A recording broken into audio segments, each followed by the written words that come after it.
Communiqué du rassemblement. Le rassemblement constate que M.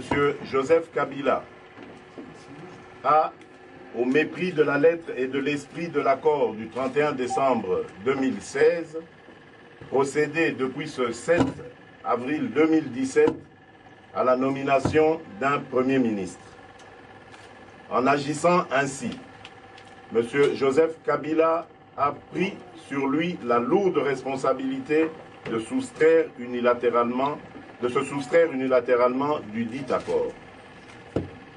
Le rassemblement considère donc que cette nomination est un non-événement et qu'il n'est en rien concerné.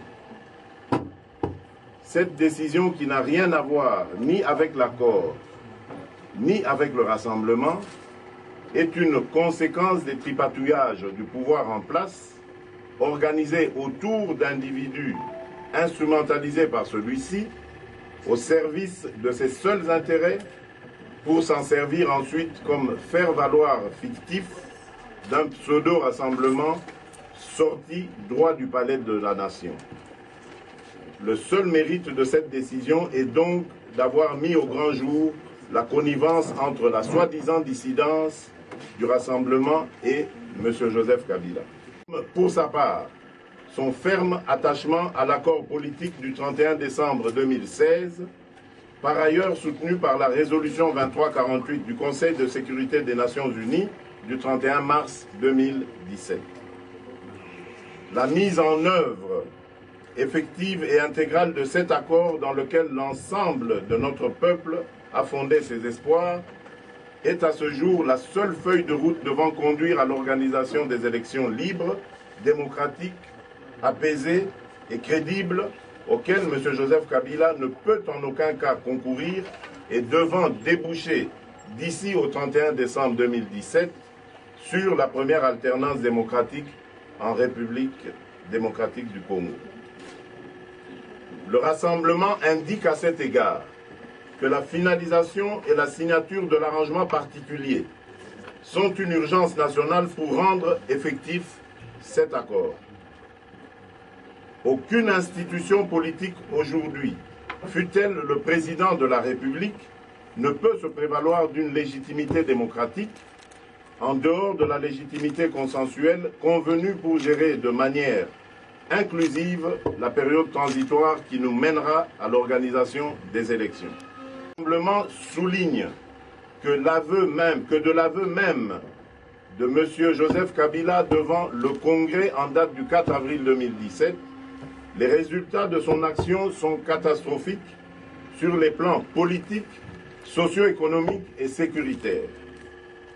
À se demander si le tableau sombre peint par M. Joseph Kabila n'est pas pire que celui dans lequel il avait trouvé le pays il y a 16 ans à son arrivée au pouvoir. Les crimes horribles quotidiennement commis à l'Est et au centre du pays montrent bien qu'au terme de son second et dernier mandat, M. Joseph Kabila va laisser aux Congolais une situation de non-État comparable à celle des années post-indépendance de 1960.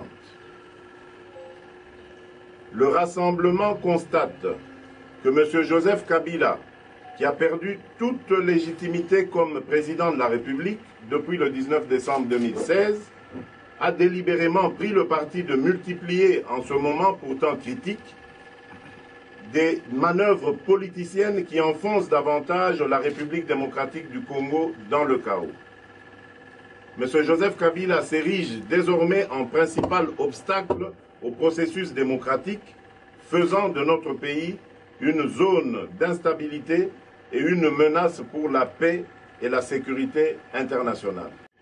Le rassemblement réitère son appel à la mobilisation générale du peuple congolais autour des manifestations pacifiques qu'il a décrétées, à commencer par la marche de soutien à l'accord, de protestation contre sa violation et de condamnation des massacres en cours dans le pays, prévus pour ce lundi 10 avril 2017 sur l'ensemble du territoire national.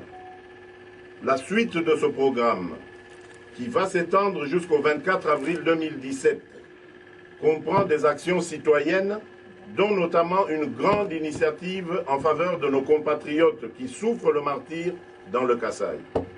Les précisions à ce sujet seront communiquées en temps utile.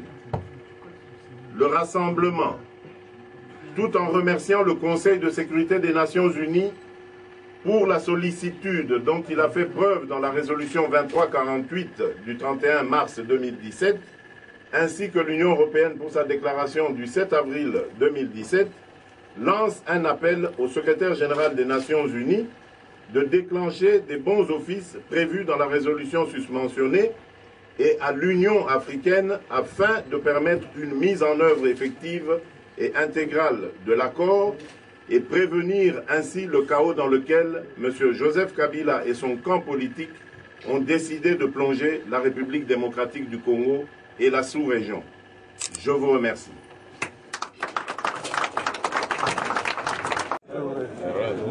Tu vas bien?